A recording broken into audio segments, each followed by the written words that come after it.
बहुत बहुत स्वागत है आप सभी का आपके अपने चैनल प्रिंस लर्निंग सेंटर में। और आज की इस वीडियो में हम बीए सेकंड सेमेस्टर इकोनॉमिक्स के वेरी इंपॉर्टेंट क्वेश्चन और आंसर पर बात करने वाले हैं, जो कि 24 मई को इकोनॉमिक्स का पेपर लगा हुआ है डॉक्टर राम मनोहर लोहिया यूनिवर्सिटी में। तो 24 मई को इकोनॉमिक्स का पेपर है, तो उसके लिए कौन कौन से प्रश्न हैं जो कि इंपॉर्टेंट हैं और पेपर में आने वाले हैं, तो उन्हीं प्रश्नों को लेकर आया हूं। तो वीडियो बहुत ही महत्वपूर्ण है, वीडियो में लास्ट तक बने रहेगा और वीडियो को अपने मित्रों दोस्तों तक शेयर जरूर कीजिएगा। चलिए जान लेते हैं कि कौन कौन से प्रश्न हैं जो कि बहुत ही महत्वपूर्ण हैं। तो देखिए, सबसे पहला प्रश्न जो है वो है बहुत ही महत्वपूर्ण है, वेरी वेरी इंपॉर्टेंट प्रश्न है, वो है सकल राष्ट्रीय उत्पाद जीएनपी किसे कहते हैं। ठीक, वेरी इंपॉर्टेंट प्रश्न है, कल आपको एग्जाम में देखने को मिलने वाला है। चलिए, तो देखिए सकल राष्ट्रीय उत्पाद जीएनपी होता क्या है। तो जीएनपी एक महत्वपूर्ण आर्थिक संकेत है जो एक देश की आर्थिक गतिविधियों की कुल मात्रा को मापता है। जीएनपी जो होता है एक देश की आर्थिक गतिविधियों को मापता है, उसकी आर्थिक स्थिति कैसी है उसको मापन करता है। यह सकल घरेलू उत्पाद जीडीपी में उस देश के निवासियों द्वारा विदेश में अर्जित आय को जोड़कर और सभी विदेश निवासियों द्वारा देश में अर्जित आय को घटाकर प्राप्त किया जाता है।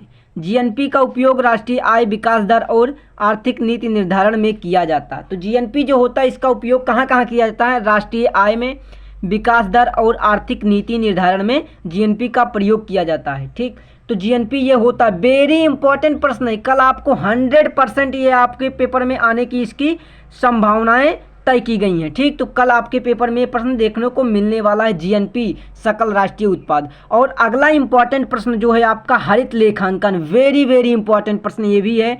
ग्रीन अकाउंटिंग से आप क्या समझते हैं, हरित लेखांकन क्या है। और यहीं से एक प्रश्न और याद आता है कि हरित क्रांति भी आपके पेपर में आ सकती है। हरित क्रांति से आपका क्या आशय है। तो चलिए सबसे पहले जान लेते हैं कि हरित लेखांकन होता क्या है। तो हरित लेखांकन पारंपरिक लेखांकन से अलग है। तो हरित लेखांकन जो है वो पारंपरिक लेखांकन से अलग है, क्योंकि यह प्राकृतिक संस्थानों के उपयोग और पर्यावरण क्षति को आर्थिक गतिविधियों में शामिल करता है। इसका उद्देश्य विकास की वास्तविक लागत को समझना है और पर्यावरण नीतियों को प्रभावी बनाना है। उदाहरण के लिए, यदि एक उद्योग में प्राकृतिक संस्थानों का अत्यधिक उपयोग करता है, यदि एक उद्योग है और वह प्राकृतिक संस्थानों का अधिक उपयोग करता है, तो उसके पर्यावरणीय प्रभाव को ध्यान में रखते हुए उसकी आर्थिक गतिविधियों का मूल्यांकन किया जाता है। तो जो ये ग्रीन अकाउंटिंग होता है ये लेखांकन से अलग होता है, क्योंकि ये प्राकृतिक संस्थानों का उपयोग पर्यावरण क्षति को उसकी आर्थिक गतिविधियों को शामिल करता है। इसका उद्देश्य जो होता है वो वास्तविक लागत ज्ञात करना होता है कि जो पर्यावरण नीति बनाई जा रही है, तमाम चीज़ें जो की जा रही हैं, प्राकृतिक संस्थानों का अधिक उपयोग किया जा रहा है, इनमें लागत क्या रही उनका निर्णय करना ही यह हरित लेखांकन के अंतर्गत किया जाता है। ठीक, तो ये हरित लेखांकन है, वेरी वेरी इंपॉर्टेंट प्रश्न है, आपको तैयार जरूर कर लेना है। तो दो प्रश्न हो गए, दोनों हैं क्या, वेरी वेरी इंपॉर्टेंट, कल आपको ये 100% आपको पेपर में मिलने वाला है। ठीक, मिलने वाला है। अगला प्रश्न जो है वो है से बाजार का नियम। से बाजार का नाम लॉ ऑफ डिमांड मांग का नियम क्या है। यहाँ से इस प्रकार प्रश्न इसको पूछ सकता है, मांग का नियम क्या है। यहाँ वेरी वेरी इंपॉर्टेंट प्रश्न है। 3 प्रश्न जो हैं ये बहुत ज़्यादा इंपॉर्टेंट हैं और तीनों प्रश्न आपको कल देखने को मिलने वाले हैं। मांग का नियम क्या है, लॉ ऑफ डिमांड। तो मांग का नियम क्या कहता है, देखिए यह नियम उपभोक्ता व्यवहार का मूल सिद्धांत होता है। यह नियम जो है उपभोक्ता व्यवहार जो होता है उसका मूल सिद्धांत है। जब किसी वस्तु की कीमत बढ़ती है तो उपभोक्ता उसकी खरीदारी कम कर देता है। आप सभी लोगों ने मार्केट में देखा होगा कि जब किसी वस्तु की कीमत बढ़ जाती है तो लोग उसे खरीदना कम कर देते हैं। लेकिन अगर कोई चीज़ सस्ता हो जाता है, क्योंकि देखिए क्योंकि वैकल्पिक सस्ते विकल्पों की ओर रुख करते हैं, क्योंकि आम आदमी जो होता है अगर कोई चीज़ सस्ती हो जाती है तो उसकी खरीदारी बढ़ जाती है। आपने मार्केट बाज़ार में ही गए होंगे और आप सभी लोगों ने देखा होगा कि अगर जैसे आम की सीज़न आ गई तो आम का मूल्य क्या हो जाता है, घट जाता। और जैसे ही मूल्य घटता है तो लोग खरीदना ज़्यादा कर देते हैं, हर घर में आम आने लगता है। लेकिन यहाँ आम के मौसम नहीं रहता, जब आम का मौसम नहीं रहता तो कहीं दुकानों पर आम देखने को मिलता है और उसे खरीदता कौन है, जिसकी आय अधिक होती है, जो ज़्यादा कमाता, जो ज़्यादा आय अर्जित करता वही केवल आम खरीदता है। तो क्या होता है, जब कीमत बढ़ी रहती है तो मांग कम रहती है। आप सभी ने देखा होगा खरीदारी कम होती है, लेकिन जब वो सस्ता हो जाता है, कीमत कम हो जाती है तो खरीदारी बढ़ जाती है। यही मांग का नियम है। सरल शब्दों में अगर बात की जाए तो यही मांग का नियम है कि जब वस्तु की कीमत बढ़ी रहती है तो मांग कम रहती है, लेकिन जैसे ही वस्तु की कीमत घटती है मांग बढ़ जाती है। मांग का नियम कहलाता है, यही मांग का नियम है। और बाकी आपको कुछ यहाँ पर कुछ याद करने की ज़रूरत नहीं है, बस यही आपको समझ लेना है कि या क्या होता है। मांग का नियम जो है ये कीमत और डिमांड जो होता है एक दूसरे के व्युत्क्रमानुपाती होती है। अगर कीमत बढ़ती है तो मांग कम हो जाएगी, मांग बढ़ती है तो कीमत घट जाएगी, ये दोनों अनुक्रमानुपाती होते हैं। और अगला प्रश्न जो है अगला है कि 1951 से भारत की नई आर्थिक नीति पर टिप्पणी लिखिए। इम्पॉर्टेंट प्रश्न है, कभी कभी एग्जाम में आ जाता है कि 1951 से भारत की आर्थिक नीति पर टिप्पणी लिखना है। तो कैसे लिखेंगे, देखिए 1991 में भारत में आर्थिक संकट के कारण कई नई आर्थिक नीति लागू की गई। इस नीति के तहत लाइसेंस राज को समाप्त किया गया, विदेशी निवेश को प्रोत्साहित किया गया और व्यापारिक प्रतिबंधों को कम किया गया। इसके परिणामस्वरूप भारतीय अर्थव्यवस्था में प्रतिस्पर्धा बढ़ी, विदेशी निवेश में वृद्धि हुई और तकनीकी विकास में सुधार हुआ। हालांकि इस नीति के कुछ नकारात्मक प्रभाव भी हुए हैं, जैसे कि ग्रामीण क्षेत्रों में असमान विकास और सामाजिक असमानताएं। तो ये 1991 से भारत की जो नई आर्थिक नीति है, ये आर्थिक नई नीति है, कभी कभी एग्जाम में आ जाता है, इसलिए इसको इम्पॉर्टेंट आप कह सकते हैं। आप इस तैयार कर लीजिए, ठीक। और अगला प्रश्न जो है, अगला इम्पॉर्टेंट प्रश्न जो है, वेरी इंपॉर्टेंट प्रश्न आप कह सकते हैं। तो वेरी इंपॉर्टेंट प्रश्न है, कृषि उत्पादकता में सुधार के लिए सरकार द्वारा उठाए गए कदम। कृषि उत्पादकता में सुधार किया जा रहा है। आज भारत में क्या है, कृषि जो है ना, कृषि के लिए सरकार द्वारा कई प्रकार की योजनाएं चलाई जा रही हैं, कृषि को सुधारा जा रहा है। तो यही प्रश्न कह रहा है कि कृषि उत्पादकता में सुधार के लिए सरकार द्वारा उठाए गए उपाय क्या हैं, बनाए गए नियम क्या हैं, आइए देखते हैं। तो देखिए, सबसे पहला हरित क्रांति। कृषि का उद्भव जो हुआ, कृषि पर जोर जो दिया गया वो हरित क्रांति से दिया गया। हरित क्रांति जो संबंधित है, कृषि से संबंधित है। तो हरित क्रांति के तहत उच्च उपज वाले बीज, उन्नत कृषि तकनीक और सिंचाई सुविधाओं का विस्तार किया गया। उर्वरक सब्सिडी और सस्ती कृषि ऋण योजनाओं के माध्यम से किसानों को प्रोत्साहित किया गया। इसके अतिरिक्त कृषि विपणन सुधार, न्यूनतम समर्थन मूल्य, एमएसपी, जिसको हम एमएसपी कहते हैं, एमएसपी की गारंटी, ठीक, तो की व्यवस्था और कृषि बीमा योजनाओं के माध्यम से किसानों की आय और उत्पादकता में सुधार लाने का प्रयास किया गया है, ठीक। यहाँ से एक प्रश्न और बन सकता है आपको कि एमएसपी से आप क्या समझते हैं, क्या एमएसपी से आप क्या समझते हैं, एमएसपी को स्पष्ट कीजिए। एमएसपी का मतलब क्या है, इसकी परिभाषा क्या है, ये प्रश्न आ सकता है। इम्पॉर्टेंट आप इसको कह सकते हैं, इम्पॉर्टेंट आप इसको नोट कर सकते हैं कि एमएसपी से आपका क्या तात्पर्य है। अगला जो इम्पॉर्टेंट प्रश्न कह सकते हैं आप, भारत के औद्योगिक क्षेत्र के मुद्दे। क्या भारत के औद्योगिक क्षेत्र के मुद्दे, तो भारत में औद्योगिक क्षेत्र का विकास कई चुनौतियों का सामना कर रहा है। बुनियादी ढांचे की कमी जैसे सड़क, परिवहन और ऊर्जा आपूर्ति उद्योगों की उत्पादन क्षमता को प्रभावित करती है। तकनीकी पिछड़ापन और अनुसंधान एवं विकास में निवेश की कमी से प्रतिस्पर्धा में कमी आती है। पूंजी में कमी और श्रमिकों की असंगठित स्थिति भी औद्योगिक विकास में बाधक है। इन समस्याओं के समाधान के लिए सरकार ने औद्योगिक नीति, विदेशी निवेश प्रोत्साहन और बुनियादी ढांचे के विकास पर जोर दिया है। तो अगला इम्पॉर्टेंट प्रश्न देखें, तो भारत में एकल स्वामित्व और साझेदारी पर टिप्पणी लिखिए। वेरी इंपॉर्टेंट प्रश्न है, आपके एग्जाम में कल ये आने वाला प्रश्न है, ठीक। तो वेरी इंपॉर्टेंट प्रश्न है ये। तो भारत में एकल स्वामित्व, अगर 3 नंबर में ये प्रश्न पूछा जाएगा तो कैसे पूछेगा, भारत में एकल स्वामित्व से आप क्या समझते हैं, या फिर एकल स्वामित्व से क्या समझते हैं, एकल स्वामित्व क्या होता है, इस प्रकार प्रश्न पूछेगा। दूसरा, साझेदारी व्यवसाय क्या होता है, साझेदारी व्यवसाय क्या होता है, जिसको हम पार्टनरशिप कहते हैं। अगर ये पूछेगा इधर तो 3 नंबर में ये पूछ सकता है कि साझेदारी व्यवसाय क्या होता है, अर्थात पार्टनरशिप क्या होता है। तो यहाँ से 2 प्रश्न बन जाते हैं 3-3 नंबर के, और दोनों को एक में मिला देता है तो ये 6 नंबर का आपका प्रश्न बन जाता है। 6 नंबर में आपको ये प्रश्न पूछा जाएगा, ठीक। चलिए, तो क्या होता है, देखिए भारत में एकल स्वामित्व और साझेदारी व्यवसाय पर टिप्पणी कैसे लिखेंगे। तो देखिए, एकल स्वामित्व व्यवसाय में स्वामी को सभी निर्णय लेने का अधिकार होता है। एकल स्वामित्व व्यवसाय जो होता है उसमें स्वामी सभी निर्णय लेता है, उसको सभी निर्णय लेने का अधिकार होता है और वह पूरी आय का मालिक होता है। हालांकि इसमें पूंजी की सीमा और जोखिम की अधिकता होती है, साझेदारी व्यवसाय में ऐसा नहीं होता है। देखिए, एकल स्वामी जो होता है वह व्यवसाय का स्वामित्व होता है, मालिक होता है, तो सारा निर्णय वही ले सकता है, उसी लेने को अधिकार है उसको। और पूरी आय का, जितनी आय होती है उसका मालिक एक ही होता है, क्योंकि एकल व्यक्ति है तो उसी को रहेगा। हालांकि पूंजी और सीमा जोखिम, क्योंकि पूंजी सारी उसी को लगानी पड़ेगी, और अगर व्यवसाय में हानि भी होती है, जोखिम भी होता है, तो सभी उसको ही वहन करना होगा। लेकिन साझेदारी में व्यवसाय में ऐसा नहीं है। साझेदारी व्यवसाय में क्या है, आइए देखते हैं साझेदारी व्यवसाय में क्या है। तो साझेदारों के बीच पूंजी और लाभ और जोखिम का वितरण हो जाता है। जब साझेदारी व्यवसाय होता है तो उसमें लाभ जो होता है, पूंजी जितनी लगती है, और जोखिम हानि जो होती है, वो दोनों में आपस में बढ़ जाता है, साझेदारों में आपस में बढ़ जाता, वितरण हो जाता है। या व्यवसाय बढ़ाने के लिए अधिक पूंजी और विविधता प्रदान करता है साझेदारों के बीच। देखिए, अगर आपको बड़ा व्यवसाय करना है तो एक व्यक्ति कभी भी बड़ा व्यवसाय नहीं कर सकता है, तो वह साझेदार करना पड़ता, साझेदारी करनी पड़ती है। ठीक, तो ये एकल व्यवसाय और साझेदारी होता है। अगला प्रश्न जो बहुत ही इंपॉर्टेंट है, वेरी वेरी इंपॉर्टेंट प्रश्न है, तो भारत में गरीबी को परिभाषित करें।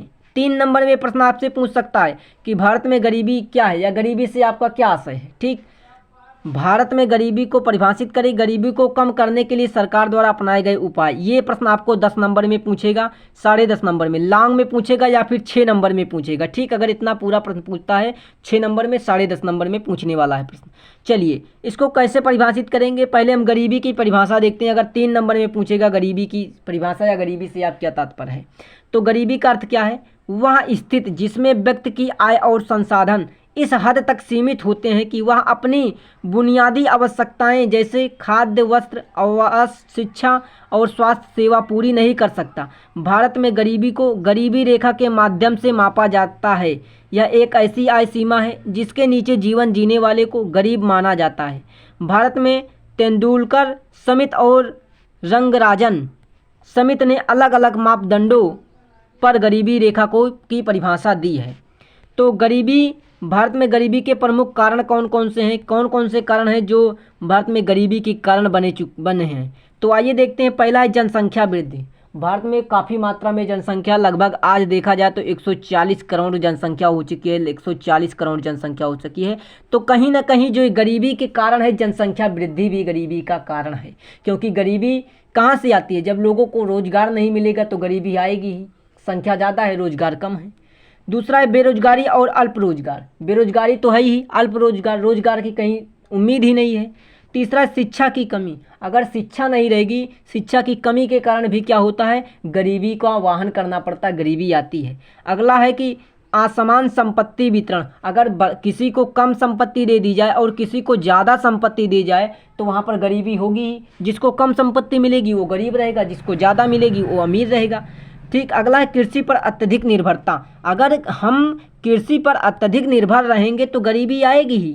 देखिए, जहाँ जहाँ देखिए बाहर के देशों में देखिए, वहाँ कंट्री जो है वहाँ पर डेवलप कंट्री हो चुकी हैं, वहाँ पर क्या है, गरीबी ख़त्म हो चुकी है, क्योंकि वहाँ पर बड़ी बड़ी कंपनियाँ, बड़ी बड़ी ट्रस्ट खुल चुके हैं। लेकिन अगर हम केवल कृषि पर आधारित रहेंगे, ऐसा नहीं है कि कृषि पर नहीं रहना, कृषि, क्योंकि कृषि से हमारा ही जीवन यापन हो रहा है, कृषि से हम जी रहे हैं, तो कृषि पर जोर दिया जाए, लेकिन अत्यधिक निर्भरता उसी पर ना रखी जानी चाहिए, नहीं रखनी चाहिए। ठीक, अगला है कि सामाजिक असमानता और भेदभाव। अगर सामाजिक असमानता रहेगी, लोगों में सामाजिक असमानता और भेदभाव के दृष्टि से उनको देखा जाएगा तो क्या आएगा, ये गरीबी करेगी, गरीबी उत्पन्न करेगी। सभी को एक समान अधिकार और एक समान नज़रिए से देखा जाना चाहिए, उनमें किसी भी प्रकार का भेदभाव न करना चाहिए। ठीक, और अगला है कि गरीबी को कम करने के लिए सरकार द्वारा उठाए गए कदम। तो गरीबी को कम करने के लिए सरकार द्वारा कौन कौन से कदम उठाए गए हैं या क्या प्रमुख उपाय हैं उनके। तो पहला है कि मनरेगा, महात्मा गांधी राष्ट्रीय ग्रामीण रोजगार गारंटी। देखिए, एक प्रश्न आपको यहीं से बन सकता है, 3 नंबर में आपको प्रश्न ये आने वाला है कि मनरेगा से आपका क्या आशय है, मनरेगा से आपको क्या आशय है, मनरेगा से क्या तात्पर्य है। मनरेगा ये इंपॉर्टेंट प्रश्न है, वेरी वेरी इंपॉर्टेंट प्रश्न है मनरेगा। तो इसको आप हाईलाइट कर लीजिए मनरेगा से आप क्या समझते हैं। ठीक, तो आइए देखते हैं मनरेगा होता क्या है। ग्रामीण क्षेत्रों में न्यूनतम 100 दिन का रोजगार सुनिश्चित करता है। मनरेगा जो होता है ये सरकार द्वारा चलाई गई एक स्कीम है जो 100 दिन का रोजगार की गारंटी देता है, सुनिश्चित करता है कि लोगों को यह 100 दिन का, साल भर में 100 दिन का रोजगार प्रदान करेगा। अगला है कि प्रधानमंत्री आवास योजना। प्रधानमंत्री आवास योजना PMAY, ठीक, तो गरीबों को पक्के घर उपलब्ध कराने की योजना है, तो ये दूसरी योजना हो गई। तीसरा है कि राष्ट्रीय खाद्य सुरक्षा अधिनियम NFSA राष्ट्रीय खाद्य सुरक्षा अधिनियम, सस्ती दरों पर राशन, चावल, गेहूं उपलब्ध कराना। सस्ती दरों पर जनता को राशन जैसे कि चावल, गेहूं उपलब्ध कराना। ठीक, अगला है कि प्रधानमंत्री जनधन योजना। अगला है प्रधानमंत्री जनधन योजना, गरीबों को बैंकिंग सेवाओं से जोड़ना। अगला है दीनदयाल उपाध्याय ग्रामीण कौशल योजना, DDU-JKY, युवाओं को प्रशिक्षण देकर रोजगार योग्य बनाना। जो युवा हैं उनको नए नए तरह के प्रशिक्षण दिए जाएं और उनको रोजगार के लिए प्रोत्साहित किया जाए और उनको प्रशिक्षण के माध्यम से रोजगार प्रदान किया जाए। अगला है कि स्वच्छ भारत मिशन। अगली सरकार की जो स्कीम है वो स्वच्छ भारत मिशन है, स्वच्छता बढ़ाकर स्वच्छ सेवाओं में सुधार करना। उसके बाद सामाजिक सुरक्षा योजना। क्या है सामाजिक सुरक्षा योजना? जैसे कि अटल पेंशन योजना, उज्ज्वला योजना, LPG, उज्ज्वला योजना मतलब LPG और आयुष्मान भारत, इन योजनाओं के माध्यम से गरीबी को कम किए जाने का प्रयास किया जा रहा है। ठीक, उसके बाद अगला प्रश्न है कि भारत में कृषि वित्त का क्या महत्व है। इंपॉर्टेंट प्रश्न है, कई बार एग्जाम में आया है, भारत में कृषि वित्त का क्या महत्व है। इंपॉर्टेंट, आप इसको लगा लीजिए। ठीक, इंपॉर्टेंट। अगला तो देखें तो भारत में कृषि वित्त अत्यधिक महत्वपूर्ण है क्योंकि अधिकांश किसान सीमित और लघु श्रेणी में है जिनके पास सीमित संसाधन होते हैं। ठीक, तो बीज, उर्वरक, कीटनाशक, कृषि यंत्र और सिंचाई जैसी सुविधाओं के लिए पूंजी की आवश्यकता होती है जो कृषि वित्त से पूरी होती है। इसके अतिरिक्त कृषि ऋण किसानों को साहूकारों से मुक्ति दिलाता है और उन्हें उचित ब्याज दरों पर सहायता देता है। सरकार नाबार्ड, कृषि सहकारी समितियों और बैंकों के माध्यम से ऋण प्रदान करती है। हाल के वर्षों में किसान क्रेडिट कार्ड जैसी योजनाएं भी शुरू की गई हैं। इससे कृषि उत्पादकता और ग्रामीण अर्थव्यवस्था में सुधार हुआ है। ठीक, अब अगला जो प्रश्न है वेरी इंपॉर्टेंट प्रश्न है, ट्रेड यूनियन क्या है। 3 नंबर में अक्सर ये प्रश्न पूछ लेता है, ट्रेड यूनियन क्या है, ट्रेड यूनियन से आपका क्या आशय है। अगर लांग में आएगा तो ये प्रश्न पूरा पूछा जाएगा। वेरी इंपॉर्टेंट प्रश्न है, तो आपके एग्जाम के लिए बहुत ही महत्वपूर्ण है। कल आपको एग्जाम में ये प्रश्न आने वाला है, चाहे शॉर्ट में आए चाहे लॉन्ग में आए। ठीक, औद्योगिक संबंध बनाए रखने के लिए उनका महत्व बताइए। तो आइए ट्रेड यूनियन क्या है समझते हैं। तो देखिए, ट्रेड यूनियन श्रमिकों का वह संगठित समूह है जो उनके हितों की रक्षा करता है और उन्हें बेहतर वेतन, कार्य की शर्तें और सामाजिक सुरक्षा प्रदान करने के लिए कार्य करता है। ये संगठित प्रयास उद्योगों में श्रमिकों और प्रबंधकों के बीच बेहतर संवाद स्थापित करते हैं। ट्रेड यूनियन श्रमिकों की समस्याओं को प्रबंधन तक पहुंचाते हैं और सामूहिक सौदेबाजी के माध्यम से समाधान निकालते हैं। इसके अलावा ये संगठन हड़ताल या धरना जैसे उपायों से श्रमिकों के हितों की रक्षा करते हैं। इससे औद्योगिक संबंध स्थिर रहते हैं और उत्पादन पर प्रतिकूल प्रभाव नहीं पड़ता है। तो देखिए, ट्रेड यूनियन जो होता है ये किसानों के हितों के लिए होता है। किसानों की बातों को आगे बढ़ाता है, उनकी सुरक्षा करता है, उनको हड़ताल या धरना जैसे उपायों में श्रमिकों के हितों के लिए रक्षा करने का काम करता है। तो एक प्रकार से ट्रेड यूनियन जो है वो किसानों के हित का एक संगठन है जो किसानों के लिए काम करता है। ठीक, आगे देखें तो स्वतंत्र निवेश। स्वतंत्र निवेश क्या होता है, ये एक प्रश्न है। स्वतंत्र निवेश, यहाँ से प्रश्न हट चुका है। स्वतंत्र निवेश क्या होता है, वेरी इंपॉर्टेंट प्रश्न है कि स्वतंत्र निवेश क्या होता है।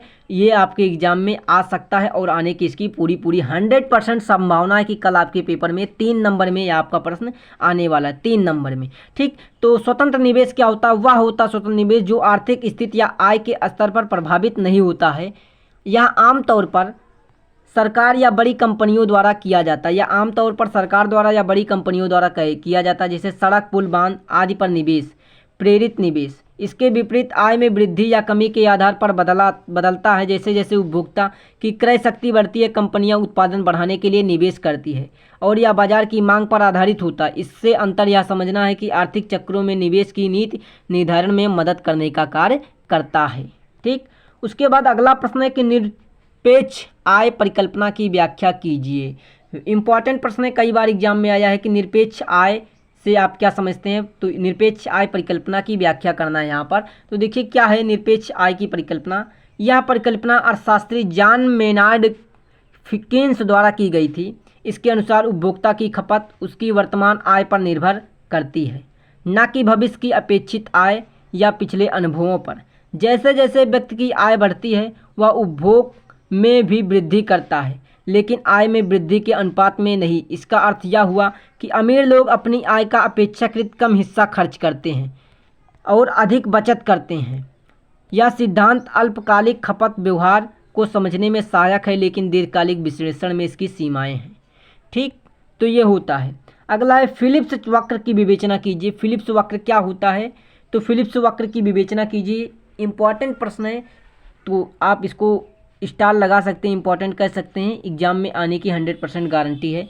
ठीक, तो फिलिप्स वक्र का प्रतिपादन अर्थशास्त्री A.W. फिलिप्स ने किया था। इन्होंने यह बताया कि जब बेरोजगारी की दर कम होती है तो मजदूरी दर तेजी से बढ़ती है, जिससे मुद्रास्फीति बढ़ती है। इसके विपरीत जब बेरोजगारी अधिक होती है तो मुद्रास्फीति कम हो जाती है। ठीक, यह वक्र सरकारों को मुद्रास्फीति और बेरोजगारों के बीच संतुलन साधने में मदद करता है। हालांकि 1970 के दशक में स्टैगफ्लेशन, जब दोनों एक साथ बढ़े, ने इस सिद्धांत की सीमाओं को उजागर किया। इसके बाद कई संशोधन मॉडल सामने आए जो दीर्घकालिक दृष्टिकोण से फिलिप्स वक्र को चुनौती देते हैं।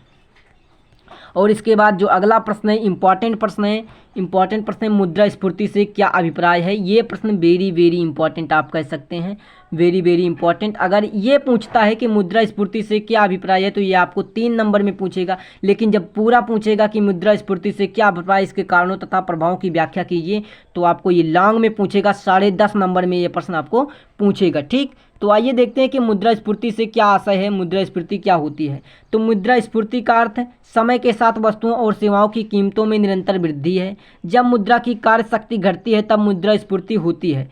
इसके कारणों के में प्रमुख हैं मांग का अत्यधिक बढ़ना, मांग खींच मुद्रास्फीति, आपूर्ति में कमी, कच्चे माल की कीमतों में वृद्धि और मुद्रास्फीति में वृद्धि। इसके प्रभाव में शामिल है मूल्य अस्थिरता, बचत में कमी, गरीबों पर अधिक असर, आय समानता और आर्थिक स्थिरता। सरकार इसे नियंत्रित करने के लिए मौद्रिक और राजकोषीय नीतियों का उपयोग करती रहती है। ठीक, और अगला प्रश्न क्या है, बड़ा ही इंपॉर्टेंट प्रश्न है कि कीन्स का उपभोग संबंधी मनोवैज्ञानिक संबंध बताइए। कि कीन्स का उपभोग संबंधी मनोवैज्ञानिक सिद्धांत क्या है।